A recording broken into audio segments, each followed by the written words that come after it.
and welcome to another edition of Recovery on Screen, the show that breaks down some of the greatest films ever made about addiction and recovery. Today we have a very, very special guest, the Oscar-nominated writer of 28 Days.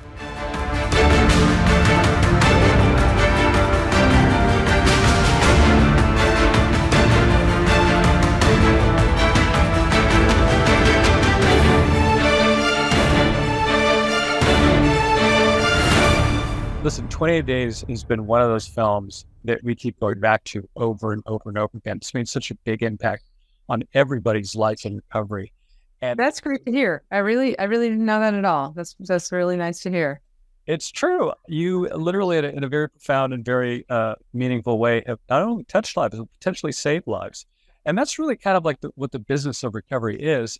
And what is so special about 28 Days, we feel as a community, the addiction recovery community, is that it was one of the first very true, honest, but lighthearted and realistic portrayal of recovery. So I want to ask you, wanted to know, how did you come up with this? And did you have to do a lot of research to kind of get it right? Yeah, well, it's interesting. I was in a meeting with Amy Pascal, who was running Sony at the time, and she said, "Hey, do you have any interest in doing a movie about recovery?" And I said, "Only if it can be funny." And she said, "Oh God, yes, it has to be funny." And those were our first exchanges. And I've not been in recovery myself, but I am in relationship with a lot of people who have been. And everyone I know who struggles with addiction also knows how light life can be. You know, it's that there's a lot of humor that goes along with pain, you know, and so, my experience of having spent time with people who had really struggled with alcohol is that it's a lot of frustration, a lot of pain, also a lot of laughter, both absurd and heartfelt. And so anyway, I wasn't interested in doing something that, which isn't to say that the films and portrayals that are just 100% agony aren't also very truthful. But that wasn't what drew me. Well, we actually appreciate that because, well, one of the initial criticisms by some of the critics were that, like, oh, it's just too funny, like it's too lighthearted for something that's so serious. But we have a maxim in the recovery world in that tragedy plus time equals comedy, and anything looked at in retrospect can be deemed funny. In fact, most people who've been in recovery that were associated with 20, 30 years, they look back and they kind of laugh at themselves. And I think you did a service to the community in that sense by showing that recovery can be lighthearted.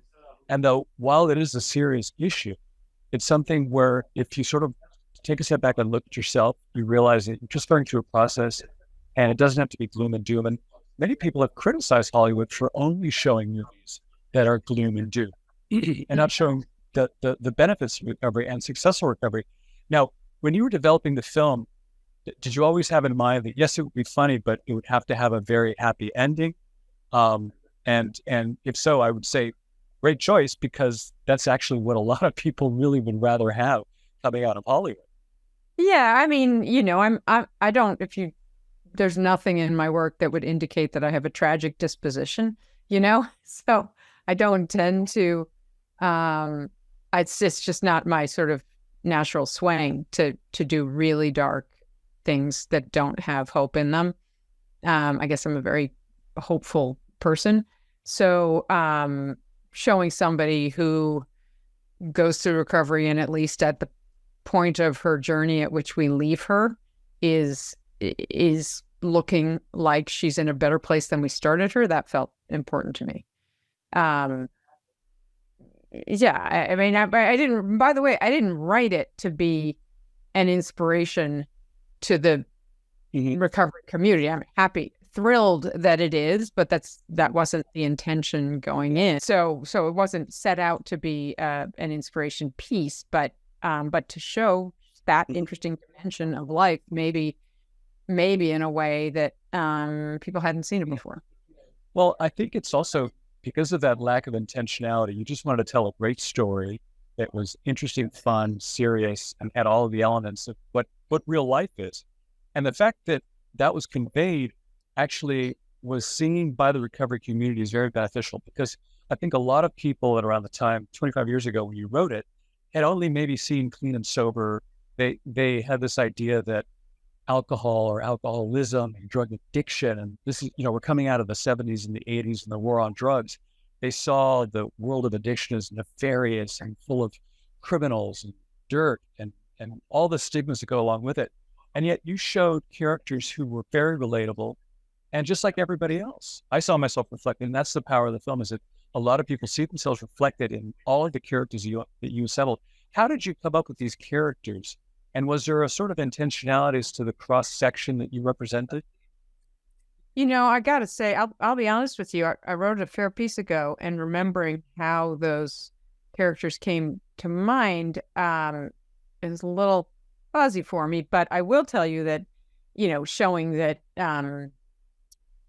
addiction, alcohol addiction is not something that is, that honors just one demographic or even just a few, was important. And, beyond the nature of the addiction, just showing how much we all heal by crossing over the boundaries that exist in society, and realizing you have community, you have more community out there available to you than you realize, And the other thing is, I leaned in on the humor at the top of our conversation, but before anything funny happens, well, there's the absurd stuff at the wedding, but it's painful because it's a wedding. But her sister, the first thing of any import that anyone says in the movie is when her sister says to her, "You make it impossible to love you." And I think being sort of honest about what huge hurdles can rise up in loving relationships because of addiction, sort of, and hopefully doing that in a way that was honest gave us the license to, find the humor in it as well. Yeah. Well, that line actually is, we quote that quite a bit because, in the recovery space, in the recovery treatment facility world, there's a large component of that is family and the relationship with people, not just curing the person that was a behavior problem, but also reintegrating them, finding atonement, forgiveness, acceptance with family members. And that line, "You make it impossible to love you," I don't know if you knew it when you wrote it at the time, but no truer, more meaningful words have ever been written when it comes to describing the overall issue of family and friends as it relates to addiction.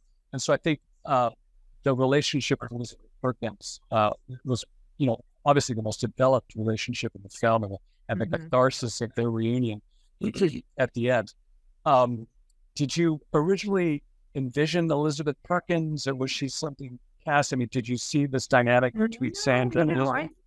I don't think I had any casting in mind, but I knew that relationship was going to be the anchor for her. I mean, I knew that the partner was going to be an unhealthy relationship that she couldn't stay in, and the sister was going to be one that has some health at the root of it that she was going to rediscover. That was, those were clear intentions. Right. Now, I have a little bit of like a inside baseball trivia question. And we want to know if Betty Thomas or the editor came up with this tactic, or whether this was originally in the script. The debacle at the wedding is told in the form of a flashback after the fact. And then a lot of people said, well, I kind of wanted to see that at the beginning so that I could feel more like the where and the why she went into rehab to begin with. I agree with the way that it was presented, but was that originally how it was written? You are totally busting me on not having rewatched this movie before we met, because I would have told you that it opens with the wedding. Yes. If in fact it does not open with the wedding, that was Betty.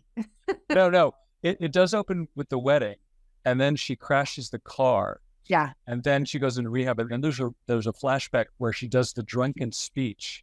Embarrasses. And right. That's something that a lot of people said, well, maybe that should have gone in earlier, because then I would have really understood what was going on with her sister.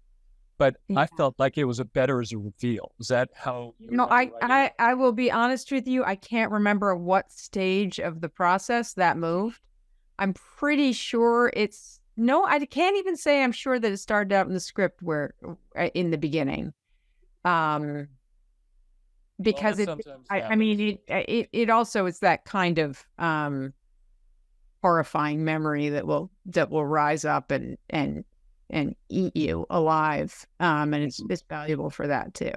Well, I think it was powerful, and I'm glad that, I think we're all glad that you wrote it, because there's a big element of people's recovery that has to do with these horrible memories of those behaviors, the hurt that you can't take back, the person you could never forgive, that you can't really atone with, they can't forgive you. It's just, you just can't take it back. And you have to live with that and forge ahead. And that actually ended up happening in the film with Elizabeth. And so that's why a lot of us, I think that they love the film because it has such a satisfying conclusion. And I think we all agree that you did just a fantastic job of showing so many sides of recovery. Like the fact that the doctor comes back after he's been admitted and he's right back to where he started and he's starting it all over again. Yeah. Relapse is part of, recovery. And how did you come up with that? Or is that something that you knew from, Oh, I knew, from life and from loving people who've been on similar journeys that something is rarely a straight line without any, deviations from it, and I liked him trying again, like not trying again, but circling back to go at it again. It just, I thought that was important to show that success and failure is not getting it where you want it to be the first time, Yeah. Yeah. And did you do a lot of research? Like, did you go into rehab? Did you go to 12-step? Well, I'd had the family piece plenty just from life. But I went in and the Betty Ford Center was very generous and told me I could come and just participate in a week. So I spent a week at the Betty Ford Center and they were completely open. Everybody knew what I was doing there, but I was, participated in everything. And it was wonderful. It was really helpful too. And I just, I like to be as knowledgeable about anything I'm writing about, and respectful, which doesn't mean, doing a puff piece on anyone, but respecting the authentic experience that they have lived. And so that was important. And then also, I think one of the things that a lot of people also appreciate, and that I also teach when we do these recovery movie meetups in facilities around the country, one of the great scenes is the preparation for the exit strategy. And when you come out, the way that you made it so that she goes right back to that neighborhood with those bright neon signs and her fiance or boyfriend, wanting her to party with the same friends and the same, everybody who watches that film knows those moments and knows how difficult it is. And when she overcomes it and she says, no, I just want to go home. And she gets on with her life. That I think was just, well, in a way it's, given the statistics, it's a little bit pie in the sky because statistically speaking, there's a good chance that she would go back to that neighborhood and relapse and maybe have to do it a couple more times or not. That's the magic of recovery. Everybody's different, but you conveyed an essential truth about the fact that issue of temptation is always going to be with people like substance behavior. And it's something that they have to live with and overcome on a day-to-day basis. Like we all overcome issues. So, I think you did a wonderful job. So on behalf of the entire recovery community, especially treatment facilities, that a lot of times, the general public doesn't know a lot about them. The people who've never been to rehab are sometimes fearful of what they're getting themselves into. I think you and Hollywood became these wonderful ambassadors for the truth and elemental truths, but also, making sure that we understood that recovery is possible that it happens all the time, and that it can be done in a very lighthearted way. I think all of us just want to say thank you. My pleasure. That makes it's really gratifying to hear. The movie it didn't do great when it came out. I think it was fine. It opened Not great. It opened number 2. Did it? Okay. Well, I had another movie come out around the same time and that was Erin Brockovich, and that so comparably, it there was so to know that so many years afterwards it's still having an impact is really gratifying. I'm heartened to hear that. Well, because quite frankly, I know that I'm also a Hollywood writer and producer, and you're obviously in a much higher echelon and level of success. But I think in that industry, that was part of my issue, is that not finding huge success right away. That's part of my alcohol addiction, which I no longer have. But and I think a lot of writers in Hollywood deal with that problem, and have overcome it successfully.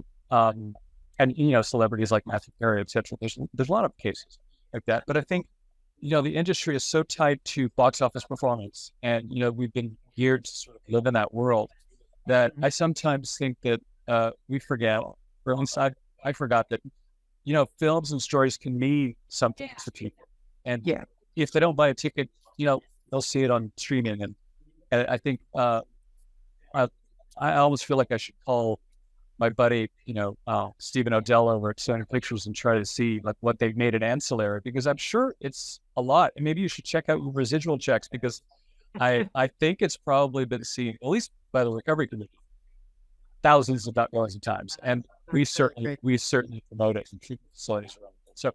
So again, congratulations, and thank you so much. I know you're a busy person, and no, it's my pleasure. I'm really happy to chat with you. Well, thank you. So for on behalf of everybody in the recovery community and Recovery on Screen and Recovery Movie Meetups, Susannah York, a writer of 21 Days, thank you so much for joining us. Nice to see you. So long.